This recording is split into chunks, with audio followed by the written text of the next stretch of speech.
नमस्कार मित्रों, मेरा नाम है संपत राज लीलड़ और आप सभी का स्वागत है मेरे यूट्यूब चैनल टेक्निकल गुरु संपत पे। तो आज के C++ के वीडियो में हम पढ़ेंगे C++ स्ट्रक्चर के बारे में। पूरा वीडियो कंप्लीट देखिएगा ताकि स्ट्रक्चर से रिलेटेड जो भी आपके कंटेंट है वो आसानी से आपको क्लियर हो सकें। चलिए आगे बढ़ते हैं और शुरू करते हैं आज के इस वीडियो को। तो अब हम सबसे पहले जानते हैं कि इस प्रोग्रामिंग का स्ट्रक्चर क्या होता है। तो स्ट्रक्चर ये एक अलग अलग डाटा टाइप का कलेक्शन होता है। स्ट्रक्चर का इस्तेमाल करना हो तो स्ट्रक्ट कीवर्ड का इस्तेमाल किया जाता है, यानी इसके अंदर जो है कई प्रकार के डाटा टाइप्स होते हैं, उनका एक कलेक्शन बनता है, तब ये एक स्ट्रक्चर बन जाता है। अगर स्ट्रक्चर का इस्तेमाल करना हो, यानी अगर हमें प्रोग्राम में कहीं पर भी स्ट्रक्चर से रिलेटेड कोई काम करना हो तो वहाँ पे हम जो है स्ट्रक्ट कीवर्ड का यूज करेंगे। आगे आने वाले प्रोग्राम के अंदर हम जब है स्ट्रक्चर को यूज करेंगे तो वहाँ पे हम जो है स्ट्रक्ट के द्वारा उसको डिफाइन करेंगे। स्ट्रक्ट ये एक एरे के समान ही होता है, यानी इस जो ये एक से ज़्यादा जो होता है कलेक्शन होता है तो उसके कारण जो ये एरे के समान होता है।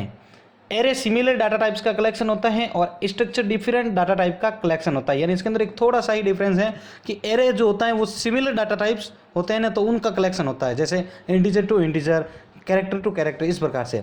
लेकिन स्ट्रक्चर जो होता है स्ट्रक्चर वो आपके डिफरेंट डाटा टाइप होता है, यानी इंटीजर से कैरेक्टर, इस प्रकार से अलग अलग प्रकार के जो डाटा टाइप उनका कलेक्शन होता है। स्ट्रक्चर में किए हुए हर वेरिएबल के डिक्लेरेशन को मेंबर कहते हैं, यानी स्ट्रक्चर के अंदर जो भी वेरिएबल हम डिक्लेयर कर रहे हैं उनको हम मेंबर के नाम से जानते हैं। स्ट्रक्चर हर एक मेंबर के लिए अलग अलग मेमोरी एलोकेट करता है, यानी प्रत्येक जो मेंबर होगा उसको ये अलग जो मेमोरी होगी वो मतलब जो है उसको बांट देगा। चलिए आगे बढ़ते हैं। अब हम आगे देखते हैं कि इसका सिंटैक्स, यानी स्ट्रक्चर जो होता है उसको डिफाइन करने का सिंटैक्स क्या होता है। तो देखिए यहाँ पे स्ट्रक्ट और स्ट्रक्चर का नेम, सबसे पहले हम स्ट्रक्ट कीवर्ड को यूज करेंगे, उसके बाद उस स्ट्रक्चर का हम क्या नाम रखना चाहते हैं वो यहाँ पे लिखेंगे। उसके बाद ब्रैकेट ओपन, यहाँ पे हम लिखेंगे डाटा टाइप और मेंबर का नाम, फर्स्ट सेकंड, ये इस प्रकार से हम जितने चाहिए उतने मेंबर हम क्रिएट कर सकते हैं। लास्ट में आपके डाटा टाइप मेंबर एन, यानी जितने आप मेंबर बनाना चाहते हैं वो बना दीजिए और लास्ट में इस ब्रैकेट को ऑफ करके सेमीकोलन लगा दीजिए। अब हम जो है एक एग्जांपल के थ्रू इसको समझते हैं कि स्ट्रक्चर को किस प्रकार से यूज़ किया जाता है। तो यहाँ पे देखिए हम स्ट्रक्ट और यहाँ पे स्ट्रक्चर का नाम है एम्प्लॉय, इस स्ट्रक्चर के ऊपर हम ये सारा जो है नीचे क्रिएट कर रहे हैं। इंटीजर दिया मैंने डाटा टाइप और एम्प्लॉय आईडी जो है इस मेंबर का नाम है। उसके बाद जो है कैरेक्टर, यानी एक और मैंने जो है अलग ये आपके जो है वेरिएबल डिक्लेयर किया, सॉरी डाटा टाइप डिक्लेयर किया, कैरेक्टर और एम्प्लॉय नेम यानी उसका मेंबर का नाम है, जिसके अंदर जो मैं है 30 जो वैल्यू है उसको स्टोर करवाना चाहता हूँ, तो मैंने यहाँ पे जो साइज है वो 30 डिक्लेयर की है। उसके बाद फ्लॉट सैलरी, यानी एम्प्लॉय की आईडी जो होगी इंटीजर प्रकार की होगी, एम्प्लॉय का नाम जो होगा वो कैरेक्टर प्रकार का होगा और फ्लॉट सैलरी यानी सैलरी जो होगी वो फ्लॉट टाइप की होगी। चलिए आगे बढ़ते हैं। अब हम जानते हैं कि स्ट्रक्चर वेरिएबल डिक्लेरेशन के बारे में। तो स्ट्रक्चर का वेरिएबल डिक्लेयर करने के दो प्रकार है, कौन कौन से। जब स्ट्रक्चर की डेफिनेशन लिखी जाती है तब वहाँ पर भी स्ट्रक्चर वेरिएबल को लिखा जाता है, और दूसरा है कि स्ट्रक्चर के वेरिएबल को मेन फंक्शन के अंदर भी लिखा जा सकता है। अब देखिए आप syntax for structure variable outside of structure definition, यानी स्ट्रक्चर की डेफिनेशन के बाहर भी अगर हम वेरिएबल को डिक्लेयर करना चाहें तो वो उसका सिंटैक्स क्या होगा। तो यहाँ पे देखिए आप स्ट्रक्ट और स्ट्रक्चर का नेम, उसके बाद जो है ब्रैकेट ओपन किया और यहाँ पे जो है हम जितने मेंबर को क्रिएट करना चाहते हैं वो लिखे और ब्रैकेट को ऑफ कर दिया। उसके बाद स्ट्रक्चर वेरिएबल एस, यानी जो भी वेरिएबल है आपके वो स्ट्रक्चर का जो वेरिएबल है वो यहाँ पे हम डिफाइन करेंगे। चलिए आगे बढ़ते हैं। अब हम जानते हैं स्ट्रक्चर वेरिएबल डिक्लेरेशन के अंतर्गत इसका एग्जाम्पल। तो यहाँ पे देखिए स्ट्रक्ट और एम्प्लॉय, यानी एक एम्प्लॉय नाम का जो है स्ट्रक्चर है और उसका कीवर्ड है स्ट्रक्ट। यहाँ पे ब्रैकेट के अंदर मैंने एम्प्लॉय आईडी को, एम्प्लॉय नेम और सैलरी को डिक्लेयर किया है, इंटीजर टू कैरेक्टर और फ्लॉट टाइप का, और लास्ट में जो है मैंने यहाँ पे जो है इन्फो को यहाँ पे लिख के यहाँ पे सेमीकोलन ऐड कर दिया है। चलिए आगे बढ़ते हैं। अब हम देखते हैं कि स्ट्रक्चर के मेंबर या एलिमेंट को कैसे एक्सेस किया जाता है। तो यहाँ पे देखिए आप syntax for accessing structure member, यानी स्ट्रक्चर के जो मेंबर होते हैं उसको एक्सेस करने के लिए आपके जो सिंटैक्स होगा कुछ इस प्रकार से होगा। स्ट्रक्चर वेरिएबल नेम, यानी स्ट्रक्चर का जो वेरिएबल नेम है डॉट मेंबर ऑफ स्ट्रक्चर, यानी जो मेंबर का स्ट्रक्चर है, और इज इक्वल टू वैल्यू, यानी ये ऑप्शनल मानी जाती हैं। अब इसका जो आपको एग्जांपल देखना है तो नीचे देखिए आप इन्फो डॉट एम्प्लॉय आईडी, यानी इन्फो के अंदर से, यानी ये जो स्ट्रक्चर है इसके अंदर से जो है एम्प्लॉय आईडी है जो इज इक्वल टू 10, तो उसका डाटा जो है ये एक्सेस कर रहा है। तो इस प्रकार से जो है हमने इस पॉइंट को क्लियर किया है। अब चलिए आगे बढ़ते हैं और यहाँ पे देखते हैं स्ट्रक्चर के इनिशियलाइजेशन को। तो स्ट्रक्चर के मेंबर या एलिमेंट को कैसे एक्सेस किया जाता है, तो देखिए इसका फर्स्ट टाइप है आपके स्ट्रक्ट एम्प्लॉय, यानी आपके जो यहाँ पे एम्प्लॉय है जो वो स्ट्रक्चर का नाम है और यहाँ पे स्ट्रक्ट जो है वो एक कीवर्ड है। अब इसके अंदर जो है integer employ ID, character employ name और फ्लोट प्रकार की जो है सैलरी रहेगी, ये हमने डिक्लेयर किया। यहाँ पे ब्रैकेट ऑफ किया, सेमीकोलन इंटीजर मेन, यहाँ पे एक मेन फंक्शन ऑन हो रहा है इंटीजर टाइप का, इसके अंदर जो है ब्रैकेट ओपन करके यहाँ पे मैं स्ट्रक्ट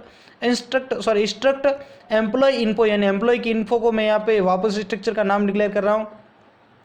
यहाँ पे जो है मैं वैल्यू को मतलब जो भी एक्सेस करना चाहते हैं तो उसके लिए हम लिखेंगे info dot employee I D is equal to 34। यहाँ पे जो भी इससे रिलेटेड जो वैल्यू होगी वो एक्सेस हो जाएगी।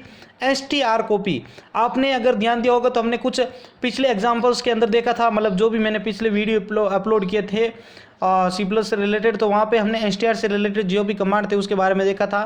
तो str cpy का अर्थ होता है कि स्ट्रिंग को कॉपी करना। स्ट्रिंग से रिलेटेड जो हमारा लास्ट वीडियो था उसके अंदर हमने इसको जो पढ़ा था। यहाँ पे देखिए ब्रैकेट के अंदर इन्फो डॉट एम्प्लॉय नेम, यानी एम्प्लॉय का जो नाम है वो हम कॉपी कर रहे हैं। कौन सा नाम है? संपत राज। तो ये जो नाम वहाँ पे है उसको हम कॉपी कर रहे हैं। आप अपने प्रोग्राम के हिसाब से जो भी नाम है वो यहाँ पे आप लिख देंगे। Info dot salary is equal to 20,000। तो यहाँ पे जो है मेरे पास 20,000 रुपये का जो भी सैलरी है मैं उसको यहाँ पे इन्फो के थ्रू जो है एक्सेस करके शो करवा दूंगा। चलिए आगे बढ़ते हैं। अब यहाँ पे देखे हैं कि दूसरा टाइप इसका कौन सा है। तो दूसरा टाइप में देखिए आप स्ट्रक्ट एम्प्लॉय, यानी ये स्ट्रक्चर का नाम है, इसके अंदर ब्रैकेट के अंदर लिखा मैंने integer employ ID, character employ name और फ्लोट प्रकार की जो है सैलरी रहेगी। यहाँ पे मैंने ब्रैकेट ऑफ करके इंटीजर मैन यानी मेन फंक्शन के अंदर आ गया और यहाँ पे देखिए आप struct employ info is equal to 34 Sampat Raj और उसकी जो सैलरी है वो यहाँ पे हमने एक्सेस कर ली। यानी उसके अंदर जो हमने है अलग अलग प्रकार का डाटा टाइप डिक्लेयर कर रहे थे, बार बार लिख रहे, तो वो डाटा मतलब जो फर्स्ट टाइप था ये सेकेंड टाइप है जिसके थ्रू हम जो भी एलिमेंट्स हैं उनको एक्सेस कर सकते हैं। तो इन दोनों में से कोई भी आप मेथड यूज करके अपने जो भी एलिमेंट्स हैं मेंबर के उनको आप एक्सेस कर सकते हैं। तो ये था आपके स्ट्रक्चर का इनिशियलाइजेशन। अब हम देखते हैं कि स्ट्रक्चर जो है साइज ऑफ के साथ किस प्रकार कार्य करता है। Structure working with size of. तो यहाँ पे देखिए स्ट्रक्चर के मेंबर अलग अलग मेमोरी एलोकेट करता है और पूरा स्ट्रक्चर का साइज उनके मेमोरी के जितना ही मेंबर के जितना ही होता है, यानी जितने उनके मेंबर होगा उतने ही जो उनके स्ट्रक्चर का जो साइज होगा। तो यहाँ पे देखिए हम एक प्रोग्राम देखेंगे जिसके आधार पर जो है हम इस साइज ऑफ को मतलब स्ट्रक्चर के साथ किस प्रकार कार्य करता है उसको हम समझ जाएंगे।